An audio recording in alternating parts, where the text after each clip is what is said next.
Olá, estamos iniciando mais um programa Conhecendo o Ministério Público. É difícil mensurar o que é uma conduta irrelevante para o ecossistema? É possível aplicar o princípio da insignificância a crime ambiental antes do julgamento da ação? Outra questão: o Ministério Público deve preocupar-se com pequenas lesões ao meio ambiente ou apenas centrar esforços nas grandes questões ambientais?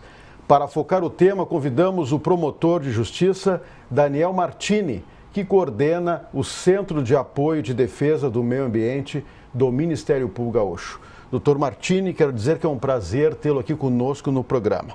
Vamos tentar responder essas questões. Primeiro, é difícil medir o grau de lesão ao meio ambiente?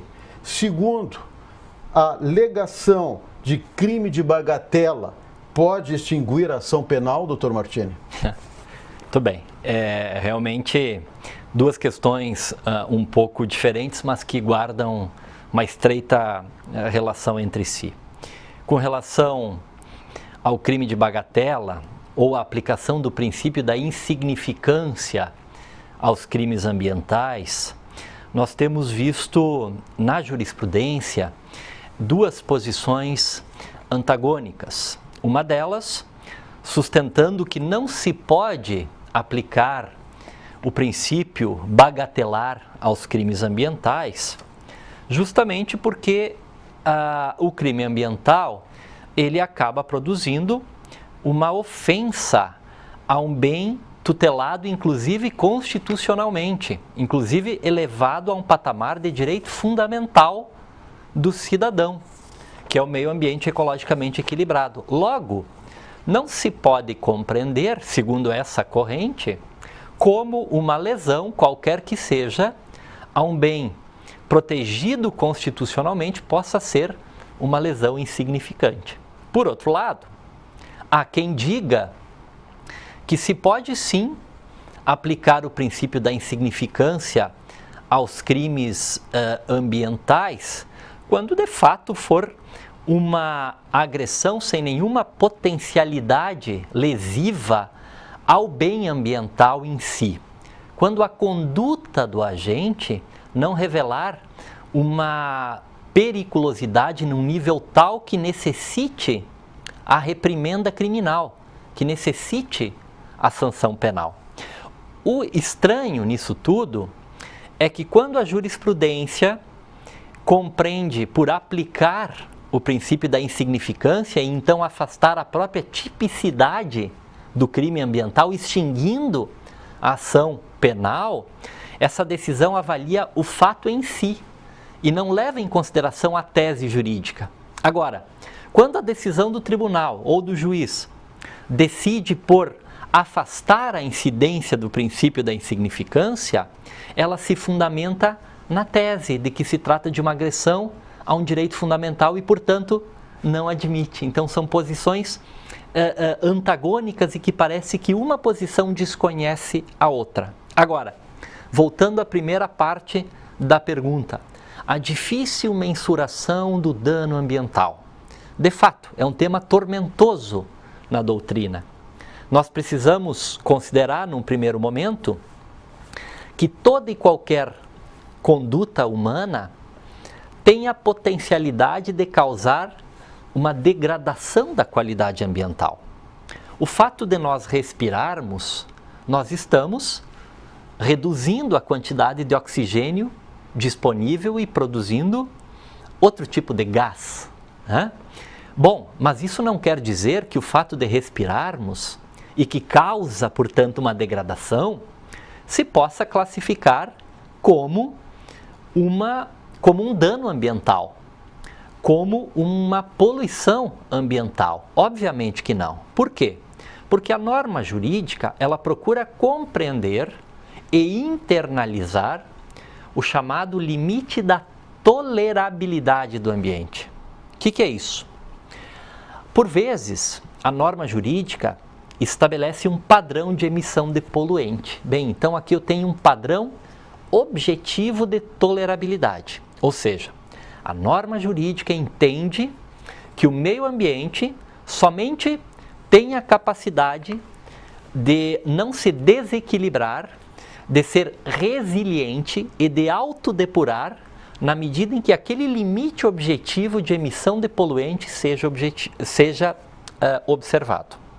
Por outro lado, esse limite da tolerabilidade também, ele deve ser aferido não apenas objetivamente, de acordo com os padrões normativos, mas também no caso concreto. Por que eu digo isso? Porque muitas vezes o dano ambiental, ele pode advir de uma conduta lícita, de uma atividade licenciada. Por exemplo, o órgão ambiental licencia uma série de atividades próximas. O órgão ambiental não leva em consideração o efeito cumulativo e sinérgico do conjunto das atividades. O órgão ambiental leva em consideração, no mais das vezes, o que é um equívoco, diga-se de passagem, a atividade isolada em si. Portanto, mesmo uma atividade lícita, licenciada, pode acarretar um dano ambiental passível, inclusive, de indenização e reparação, justamente porque o limite da tolerabilidade do ambiente foi, no caso concreto, ultrapassado. Agora, doutor Martini, eu sempre digo que o Ministério Público Gaúcho é uma instituição de vanguarda. No ano que passou, foi publicada uma recomendação para a atuação extrajudicial dos promotores na área ambiental. O que mudou na postura dos promotores de lá para cá? Esse foi um marco histórico na tutela do meio ambiente no Ministério Público do Estado do Rio Grande do Sul e que logo depois foi chancelado, inclusive, pelo Congresso de Gestão que ocorreu em Brasília, pelo Conselho Nacional do Ministério Público, que editou, inclusive, a chamada Carta de Brasília, né? Ministério Público, tendo em conta o seu papel constitucional, mas, por outro lado, um momento difícil que se vive de carência de recursos, editou uma recomendação do senhor Procurador-Geral, recomendação número 2 de 2016, oportunizando aos membros do Ministério Público e sugerindo a eles dar prioridade na atuação nos casos de relevância social e significância ambiental. Isso não quer dizer que o Ministério Público não irá atuar nos danos ou nas lesões insignificantes. Não. Significa dizer que a partir desta recomendação, a prioridade institucional em matéria de defesa do meio ambiente deverá observar um caráter de relevância e significância da lesão, do dano daquela ação. E os danos de menor monta, os danos insignificantes, digamos assim, eles podem ser objeto de apuração e reparação através, por exemplo, dos institutos despenalizadores da Lei 9.099 de 95, a chamada Lei do Juizado Especial Criminal. E aí eu quero lembrar, Marco, que para fins de transação penal, aquele acordo entre o promotor e o autor de um crime ambiental de pequena expressividade, a lei prevê como condição para o benefício da transação penal que o sujeito tenha se comprometido a reparar o dano. De modo que é desnecessário, se torna desnecessário que, junto com essa ação penal, com essa atuação em matéria criminal, o promotor de justiça, muitas vezes pelo corte de um exemplar de árvore, por exemplo, instaure o inquérito civil, promova toda uma investigação, com toda a tramitação burocrática que o caso requer, podendo, com custos inclusive expressivos, podendo ele resolver aquele dano ambiental lá na esfera criminal, sem a necessidade de um novo procedimento que nós sabemos tem um custo altíssimo para o Estado. Claro. Pelo que eu entendo, então, doutor Martini, a decisão de instaurar ou não um inquérito civil será do promotor de justiça, que analisará o caso apresentado.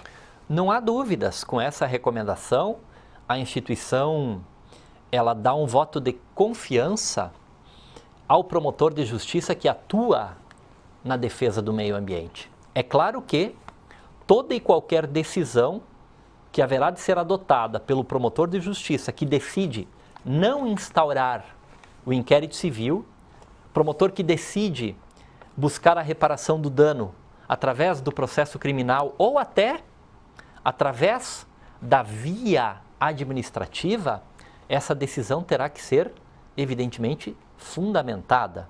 Promotor, para deixar de atuar no inquérito civil, ele deverá, primeiro, fundamentar que se trata de um caso irrelevante ou insignificante.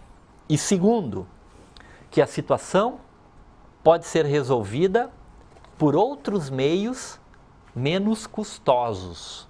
Ou seja, que a situação pode ser resolvida através do processo criminal ou até que a situação, que o dano pode vir a ser reparado através da via administrativa, através das sanções administrativas que cabem ao Poder Executivo, no caso, aos órgãos do SISNAMA, do Sistema Nacional do Meio Ambiente, aplicar e atuar. Pelo que o senhor está falando aqui, só é possível, então, falar em insignificância quando o dano ao meio ambiente for realmente muito baixo.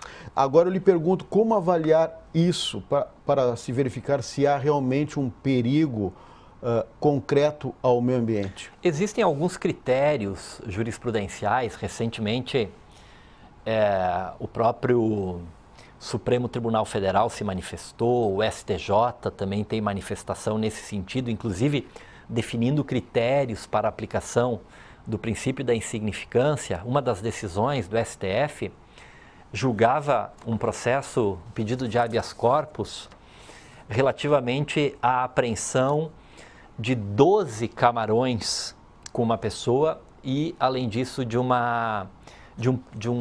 petrecho não permitido. O Supremo Tribunal Federal considerou, inclusive, que a lesão é de tal modo insignificante que a conduta do agente não apresenta nenhum tipo de relevância ou de periculosidade social e entendeu por conceder a ordem de habeas corpus trancando a ação penal.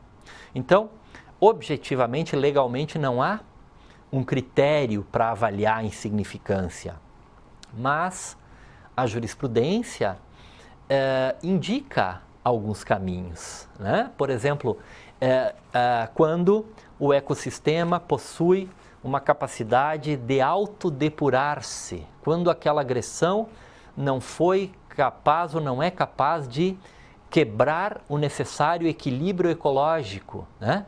Ou, levando em conta o princípio da resiliência produtiva do ambiente, quando o meio ambiente ou aquela população afetada, seja ela vegetal ou animal, ela não sofre um abalo significativo na sua espécie e ela tem a capacidade de se regenerar, inclusive a partir daquela lesão, a partir daquela agressão. Ela tem capacidade de absorver aquela agressão que foi sofrida de uma forma que não haja, de fato, um abalo na espécie daquela população. Então, são alguns critérios que a jurisprudência constrói para aferir a incidência ou não do princípio da insignificância em matéria ambiental. Falando em agressão ambiental, doutor Martini, muitos casos de lesão à fauna, à flora, têm chegado à justiça em todo o Brasil. Casos, por exemplo, de pesca proibida, como o senhor falou,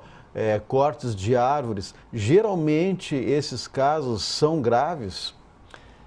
Eu diria que a maior parte desses casos são realmente casos de menor complexidade e que podem ser resolvidos ou lá no processo criminal ou até nem no processo criminal, até mesmo no procedimento administrativo, que não necessita da instauração de um inquérito civil para avaliar na esfera civil, portanto, o dano ambiental. E nessa recomendação número 2 de 2016, do Procurador-Geral de Justiça do Estado do Rio Grande do Sul, houve, de fato, alguns critérios que foram utilizados, né, para que o promotor possa avaliar e possa decidir não instaurar um inquérito civil. Por exemplo, a supressão de um exemplar de uma árvore protegida legalmente. Evidentemente que precisa se considerar diversos critérios. É diferente a supressão de um exemplar, sendo ele o único vegetal, o único espécime, num parque, num jardim, num parque público, da supressão de um exemplar no meio de uma floresta, por exemplo, onde essa supressão realmente não vai causar nenhum abalo à continuidade daquela espécie. Então, alguns critérios foram estabelecidos pelo Ministério Público do Estado do Rio Grande do Sul nessa recomendação, em que o promotor pode avaliar a baixa lesividade, a ínfima lesividade do dano para os efeitos de não atuar na esfera cível e buscar a reparação do dano, seja no crime, seja na esfera administrativa, muitas vezes até, Marco Aurélio, arquivando a própria ação penal por conta da aplicação do princípio da insignificância. Dentro dessa otimização da atuação do promotor na esfera ambiental, o promotor pode orientar, ele pode recomendar.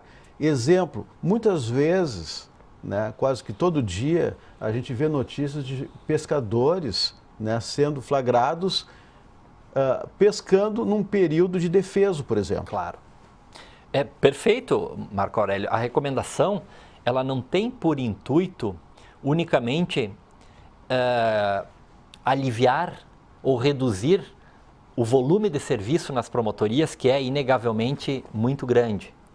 Mas ela indica ao promotor que ele deve atuar para enfrentar a política pública, para verificar a ação do Estado relativamente à proteção daquele bem protegido. E aí, no caso de pesca ilegal, porque a lei considera crime de pesca qualquer ato tendente a pescar, não apenas a retirada do peixe. Lançar uma rede, por exemplo, a lei já considera crime. Então, muitas vezes, o promotor, diante de uma conduta, de duas condutas, ele pode optar por não instaurar o inquérito civil para apurar o dano com relação àquele agente. Mas, verificando uma série de ocorrências da mesma espécie, ele pode verificar, por exemplo, que a política pública de proteção de um espaço protegido, de uma unidade de conservação, não é uma política pública eficaz. Então, ele pode sim e deve recomendar ou atuar, seja instaurando inquérito civil, propondo um termo de compromisso de ajustamento de conduta ou até ajuizando uma ação civil pública para resolver o todo do problema, para evitar que aquele problema aconteça, inclusive recomendando, expedindo uma recomendação ao órgão ambiental, ao órgão gestor de uma unidade de conservação, para que adote, por exemplo, uma medida eficaz para proteger aquele recurso. Ou até mesmo adotar uma medida preventiva àquele que foi efetivamente flagrado, que foi aquela empresa que se verificou que estava pescando em local inadequado, em local interditado, em período de defeso, que é muito comum, né? Então, a recomendação do Ministério Público não pretende unicamente reduzir o volume de trabalho do promotor, não. Induz o promotor, se o libera de um lado a atuar em pequenos casos, induz que ele atue na verificação, na indução da política pública. Claro. E aí o Ministério Público do Estado do Rio Grande do Sul tem elaborado projetos e programas institucionais justamente que têm por escopo verificar a política pública. Como está o licenciamento ambiental no município? É um dos objetivos. Dentro disso que o senhor está falando, pela sua experiência, pela sua bagagem na defesa do meio ambiente, é muito difícil hoje a repressão aos crimes ambientais? Muito difícil, Marco Aurélio, sobretudo levando em consideração a desestruturação dos órgãos de fiscalização e controle, as polícias ambientais estão sendo, de algum modo, dizimadas, né? Os seus contingentes estão sendo diminuídos, até pelo incremento da violência urbana, em que policiais são deslocados.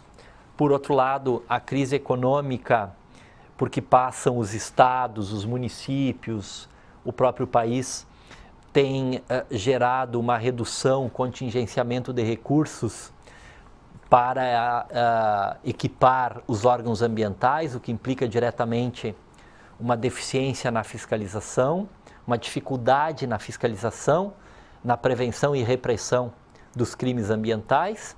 E, por outro lado, também nós temos uma dificuldade imposta pela jurisprudência em matéria de crimes ambientais.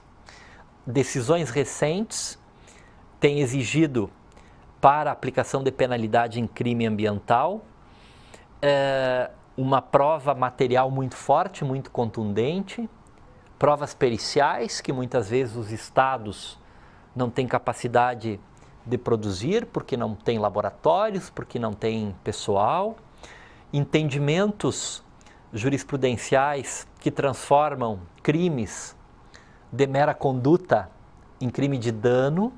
E aqui eu quero citar claramente o exemplo do crime do artigo 60 da Lei 9.605 de 98, que é exatamente a lei dos crimes ambientais, que é o crime de operar, exercer atividade potencialmente poluidora sem licença ambiental.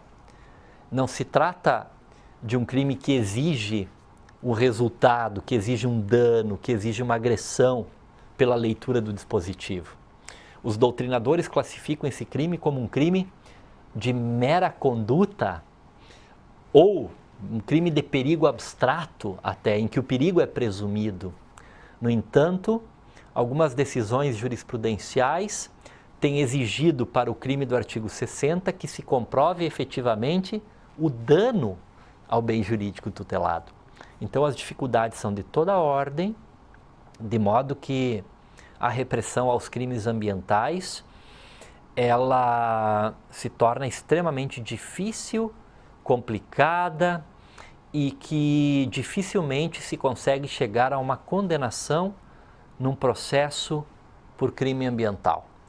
Há outros problemas, por exemplo, crimes ligados à pessoa jurídica, né? Em que a jurisprudência tende a aplicar, a compreender que a prescrição para essas ações penais contra pessoas jurídicas se dá num prazo de 2 anos, um prazo muito pequeno. E normalmente uma empresa com poderio econômico, ela tem capacidade de contratar bons advogados para manejar recursos aos tribunais superiores, ao STJ, ao STF, e dificilmente se termina então uma ação penal em 2 anos e acaba por prescrever. Doutor Martini, nós temos 2 minutinhos para o final do programa e eu gostaria de suas considerações finais, principalmente falando sobre o papel do seu centro de apoio ambiental para que essa recomendação tenha pleno êxito. Eu acredito que o centro de apoio, como um órgão auxiliar, não só do procurador-geral, mas sobretudo do promotor de justiça em matéria ambiental, tem um papel importante em auxiliar o promotor na elaboração de projetos especiais, na elaboração de programas institucionais, em que o promotor possa e tenha toda a condição e apoio da instituição de decidir, de optar por não atuar na esfera extrajudicial num pequeno caso, mas atacar a política pública como um todo. Então, é papel do centro de apoio fazer essa articulação entre o promotor de justiça, entre o órgão do Estado, fazer com que o promotor possa atuar de fato no macro, no atacado, e não apenas no varejo. No varejo ele vai atacar de outra forma, né? Cobrando do poder público, utilizando o processo criminal, mas quando ele decide instaurar um inquérito civil, que ele vá averiguar sim, e aí o centro de apoio vai auxiliar a ele, ao promotor, vai averiguar a política pública, como está a política pública, como está o sistema de tutela e proteção daquele órgão integrante do CISNAMA. Avaliar no macro, avaliar a questão anterior, avaliar como estão as políticas de prevenção dos danos ambientais. Esse é o papel atual do promotor de justiça ambiental no estado do Rio Grande do Sul, tendo por trás, com apoio, o próprio CAOMA, o Centro de Apoio do Meio Ambiente, que vai lhe dar todo o suporte, todo o aparato para que ele possa então atuar no macro, atacar as questões realmente que possam produzir uma alteração significativa para a sociedade, otimizando o seu trabalho, otimizando o recurso público, que é muito caro para a sociedade.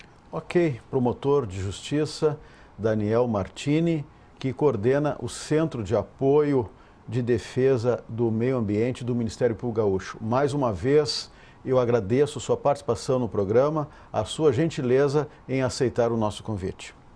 Muito obrigado. Se você tem críticas, sugestões, mande um e-mail. Mande um e-mail para o endereço eletrônico que está na tela. Lembramos também que esse quadro poderá ser revisto em nosso canal no YouTube. Na próxima semana, voltaremos com mais um assunto de interesse da sociedade no programa Conhecendo o Ministério Público. Até lá!